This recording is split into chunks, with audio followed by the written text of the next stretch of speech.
Hari ini saya akan sharing 7 ide niche fotografi yang bisa teman-teman coba, baik untuk keperluan hobi, untuk keperluan mencari uang, memajukan bisnis fotografi yang sudah ada selama ini berdasarkan 12 tahun pengalaman saya bekerja menjadi seorang fotografer.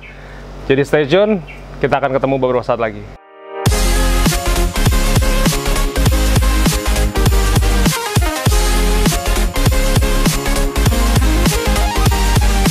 Halo teman-teman semua, nama saya Bima Aditya. Terima kasih sekali sudah datang ke channel YouTube saya. Terima kasih sekali selalu mengapresiasi apa yang saya sharingin di channel YouTube ini, yaitu tentang dunia fotografi. Jadi 12 tahun memotret, menghidupi istri dan 4 orang anak, beserta beberapa tim yang support saya di studio. Hari ini saya kepengen sharing kepada teman-teman semua, khususnya bagi yang masih bingung, masih awam mungkin, atau baru saja lulus kuliah dan baru mau memilih sebuah jalan hidup. Apa yang akan saya sharing hari ini adalah tentang 7 niche fotografi yang memang saya kerjakan sendiri, sehingga ketika nanti saya sharing, mudah-mudahan saya bisa membagikan pengalamannya secara lebih lengkap. Ada beberapa video yang sudah saya upload, jadi tentang pekerjaan saya sebagai seorang fotografer. Cuman kalau misalnya ada yang perlu teman-teman tanyakan tentang 7 niche ini, silahkan komentar di bawah dan saya akan dengan senang hati menjawab pertanyaan-pertanyaan tersebut. Jadi kita mulai. Yang pertama adalah wedding photographer. Jadi yang namanya wedding photographer ini adalah pekerjaan yang saya geluti selama 12 tahun. Jadi udah lama ya, jadi 12 tahun udah lebih dari 1 dekade. Karena awalnya saya suka aja mengcapture sebuah momen, khususnya momen pernikahan ya. Saya secara pribadi, bagi saya sebuah wedding itu adalah sebuah hal yang priceless, sebuah hal yang sakral, karena memang saya sendiri berasal dari keluarga yang broken home, sehingga ketika saya memotret momen wedding itu saya merasa seperti ada romantisme pasangan yang akan menikah ya, antara laki-laki dan perempuan, itu menyatakan sebuah janji nikah atau janji suci pernikahannya. Hal itu membuat saya sangat bersemangat selama 12 tahun ini. Jadi dari mulai tenda biru, saya masih sempat ngalamin motret dibayar 150.000 per roll ya. Kemudian artinya kalau si kliennya minta 3 roll ya 150.000 kali 3 ya, saya dapat duit 450.000. Kemudian saya juga ngalamin dari mulai kayak tenda-tenda yang sudah lebih bagus ya, mungkin yang putih-putih, kemudian di joglo, di gedung, rumah sederhana, ataupun bahkan mungkin di sebuah hotel, villa kalau saat ini ya, sampai saya berangkat ke beberapa negara untuk mengcapture momen wedding. Jadi sebuah perjalanan panjang 12 tahun yang insya Allah saya bisa sharingin kepada teman-teman semua. Yang kedua, temennya wedding photographer ini adalah pre-wedding. Sebenarnya pre-wedding itu, kalau menurut saya pribadi ya, kalau salah mohon maaf nanti silahkan dikoreksi. Cuman bagi saya pribadi yang udah 12 tahun di sini tuh, yang namanya pre-wedding itu sebenarnya adalah budaya Asia.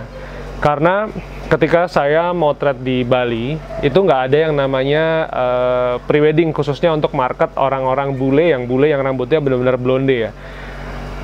Karena itu untuk orang-orang kayak Jerman, Australia, kemudian Belanda, kemudian Inggris, mungkin Amerika, memang ada yang namanya engagement shoot. Jadi engagement tuh mereka bertunangan, tapi konsepnya beda dengan pre-wedding. Sehingga ketika pre-wedding itu tidak ada di budaya mereka, itu menjadi hal yang lumrah untuk kita yang ada di Asia ini, baik di Indonesia, Asia Tenggara, sampai Asia Timur kayak Jepang, Korea, Hong Kong. Klien saya orang Hong Kong tuh juga masih melakukan pre-wedding teman-teman. Jadi hal itu menjadi sebuah budaya yang berbeda. Cuman bagusnya dengan perbedaan budaya ini menjadi sebuah niche market kedua yang bisa teman-teman juga kerjakan. Lalu yang ketiga, sebagai seorang fotografer ini, saya bisa bilang bahwa saya tidak selamanya memotret wedding ataupun pre-wedding. Jadi ada masa-masa di mana kita off season. Kalau di budaya Jawa itu ada tanggal-tanggal keramat yang kita memang, mereka mau nggak bakal mau ngadain acara kawinan, karena secara kultur adat keagamaan mungkin atau kultur adat Jawa itu nggak masuk akal. Tapi begitu juga di market-market orang luar negeri, baik yang ada di negara mereka ataupun di Bali lah misalnya ya, itu paling sering saya motret adalah ketika summer di di belahan bumi utara. Jadi kayak mulai bulan Agustus tuh, Juli, Agustus, September, Oktober itu mulai klien-klien bule itu pada datang ke Bali untuk merayakan pesta pernikahan. Nah, dari mulai November, Desember sampai Maret kemana gitu? Mereka nggak ke Bali. Alasannya apa? Karena Bali hujan. Jadi di Indonesia itu kan mulai November sampai sekitaran bulan Maret biasanya masih turun hujan, cuaca fluktuatif. Hal itu membuat mereka nggak mau bikin acara karena udah berangkatin mereka berdua pasangannya, mereka pasti berangkatin orang tuanya, teman dekatnya, sehingga mungkin kalau kita bicara 30-40an orang, jadi wedding di Bali itu sebenarnya weddingnya kecil banget teman-teman, bukan kayak kita yang sampai 1000 tamu, 2000 tamu, enggak. Karena mereka harus membayar akomodasi, transportasi, baik bagi mereka sendiri sampai kepada keluarganya. Nah, itu yang menjadikan kenapa saya bisa nggak motret wedding ataupun pre-wedding ketika bulan Februari sampai Maret. Lalu apa sih niche ketiga yang bisa saya sharingin? Yaitu adalah casual portrait, di mana saya memotret orang-orang tuh pada liburan. Jadi mulai pertemanan, grup sosialita, kemudian keluarga, baik itu dari mulai bayi yang baru lahir sampai dengan orang-orang yang lagi liburan. Dari situ saya menghantarkan saya motret dari rumah ke rumah, bahkan tidak jarang ya saya juga motret dari kasurnya si bayi itu tidur, kemudian sampai foto 4 generasi, jadi dari mulai eyang buyut, eyangnya, mamahnya sama anaknya itu portrait 4 generasi itu saya lakukan. Jadi konsepnya adalah casual portrait, bukan sebuah foto bayi yang penuh dengan properti dan lain sebagainya, enggak. Saya memotret dengan metode candid sehingga saya merekam momen itu apa adanya, dan itu menjadi niche ketiga yang menghasilkan uang bagi saya dan studio serta tim ketika sedang tidak ada pre-wedding dan wedding. Niche keempat yang bisa saya sharingin kepada teman-teman semua yaitu adalah travel photographer, di mana saya melakukan hal itu secara pribadi, bukan untuk bekerja sama kepada satu instansi, misalnya National Geographic atau misalnya CNN atau CNBC, bukan. Saya menggunakan blog saya pribadi. Jadi saya punya blog namanya bomanta.com, itu sharing tentang bagaimana kita bisa liburan hemat di beberapa kota di Indonesia sampai ke luar negeri. Jadi misalnya saya ke Hong Kong, saya ke Makau gitu, tiketnya pakai apa, nginepnya di mana, itu kemudian saya memotret, kemudian memberikan sebuah overview, memberikan sebuah gambaran tentang seperti apa sudut kota Makau, sudut Singapura, Malaysia, kita ke Genting Highland, itu bentuknya seperti apa. Nah, dari mana sih saya dapat duitnya ketika saya menulis blog? Salah satunya dari AdSense, kemudian yang kedua adalah affiliate. Jadi saya bekerja sama dengan satu platform namanya agoda.com, di mana itu adalah sebuah reservasi hotel. Rata-rata ketika ada orang booking hotel pakai link saya dapat antara 2-3%. Jadi kalau misalnya satu hotelnya 1 juta misalnya, nah saya dapat antara 2-3% dari total transaksinya. Misalnya si orang tersebut transaksi sampai 3 juta, ya 2-3%-nya jadi milik saya. Nah, itu menjadi sebuah aktivitas saya ketika saya tidak sedang melakukan pemotretan wedding, pre-wedding, dan portrait. Yang kelima, ini adalah food ya. Jadi saya pernah hidup dari motretin bakmi ayam, kemudian gado-gado, terus kemudian jus, di mana satu fotonya mungkin bisa dihargai antara 20.000 sampai 30.000 per foto yang dipilih ya. Jadi rata-rata kalau satu kedai kecil, dulu 10 tahun yang lalu bayar saya antara itu ya, 20 sampai 35.000, itu saya biasanya dapat kerjaan sampai mungkin sekitar 10 shot, sehingga 200.000 tuh dari zaman kuliah sudah sangat menghidupi saya. Kemudian waktu itu masih pacaran ya sama istri saya, jadi memotret makanan itu cukup bagus. Nah, sekarang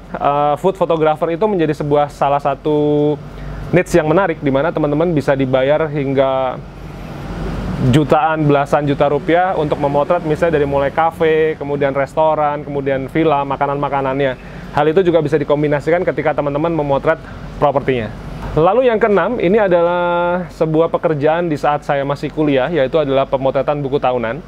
Walaupun saat ini sudah tidak memotret, cuman saya sempat memotret untuk profile, namanya adalah Islamic Center Nunukan, jadi di Kalimantan Utara. Saya dari Jogja ke Balikpapan, Tarakan ke Nunukan waktu itu. Jadi teman-teman yang ada di Nunukan, Kaltara, saya sudah pernah ke tempat teman-teman semua. Cantik sekali.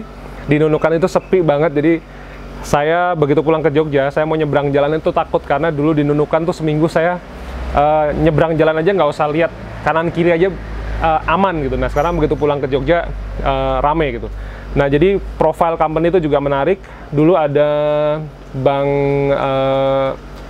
bank-bank lokal ya di Jogja, ada Bank Saudara kalau nggak salah, kemudian ada Bank Mandiri. Saya motret untuk keperluan acara gatheringnya mereka. Jadi profile itu bisa yang profile yang benar-benar memang untuk tujuan untuk komersial, untuk promosi perusahaannya, atau mungkin untuk gathering ulang tahun, kemudian acara outbound segala macam, itu masuk di dalam sebuah pemotretan yang menarik yang teman-teman juga bisa lakukan. Needs terakhir, need ketujuh yang saya sharingin di video kali ini adalah microstock, di mana teman-teman kalau masuk ke dalam playlist berburu dolar di Shutterstock, teman-teman akan ngeliatin lebih dari 130-an video dokumentasi saya berkarya ketika saya motret untuk Shutterstock.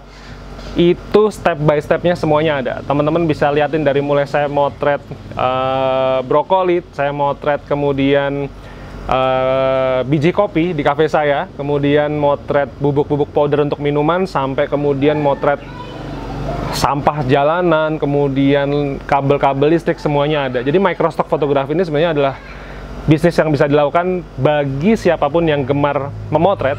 Bahkan teman-teman tidak perlu menjadi seorang fotografer. Karena itulah saya selalu bilang bahwa di channel playlist berburu dolar di Shutterstock ini, yang namanya microstock ini adalah bisnis untuk siapa saja. Jadi bisnis for everyone.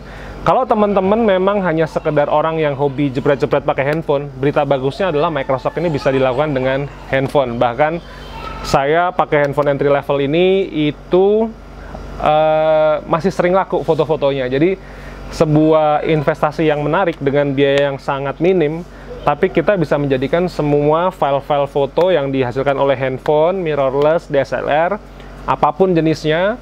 Jadi nggak usah tanya lagi, Mas, kamera jenis ini bisa nggak? Kamera jenis ini bisa nggak? Saya bilang bahwa pakai handphone aja bisa. Nah, harapannya kalau pakai handphone entry level aja bisa, teman-teman bisa melogika bahwa kamera pocket bisa, mirrorless bisa, DSLR bisa, baik yang entry level apalagi sampai yang high end.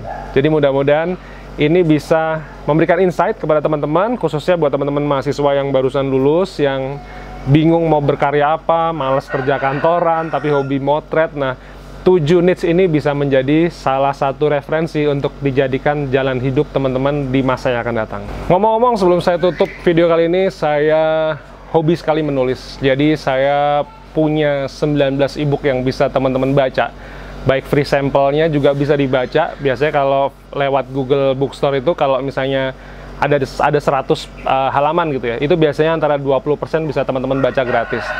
Ada tentang foodgasm, itu saya sharing kepada teman-teman semua tentang gimana cara motret makanan, bukan sebagai seorang profesional food photographer yang motretnya banyak properti, lighting, dan lain-lain. Enggak, ini adalah bagaimana kita memotret makanan rumahan dengan handphone, dengan kamera mirrorless, tapi teman-teman juga bisa memonetize itu untuk keperluan kedai teman-teman, cafe teman-teman, karena foto-foto makanan cafe saya di Sabul Coffee Jogja itu mayoritas itu adalah karya fotografi saya. Jadi bonusnya adalah di foodgasm ini teman-teman bisa juga memotret untuk microstock fotografi, dijual ke Shutterstock dan diambil royaltinya. Lalu ada juga ebook tentang wedding. Ini judulnya adalah 99 Mimpi Buruk Fotografer Kawinan. Ini adalah perjalanan saya memotret dari mulai tenda biru, kita pindah ke market, ada di Jakarta, ada di Bandung, ada di Semarang, sampai kita serve wedding untuk orang Singapura, kemudian pre-wedding orang Hong Kong, orang Jerman, macam-macam. Jadi itu adalah cerita perjalanan saya berangkat, berpindah dari market lokal ke market overseas. Lalu ada juga jualan foto dengan Shutterstock, dan Shutterstock ini adalah perjalanan saya 4 tahun, saya motret untuk Shutterstock, ngambilin royaltinya dan menikmati royalti dari sebuah foto-foto yang saya bisa bilang bahwa literally itu adalah foto-foto, terkadang ya teman-teman, itu adalah foto-foto sampah beneran. Artinya bukan, maksud saya gini, foto-foto itu bahkan adalah foto-foto iseng, foto-foto yang saya tidak mengkonsep itu secara detail. Jadi artinya buat teman-teman yang bukan fotografer, itu insya Allah bisa dilakukan.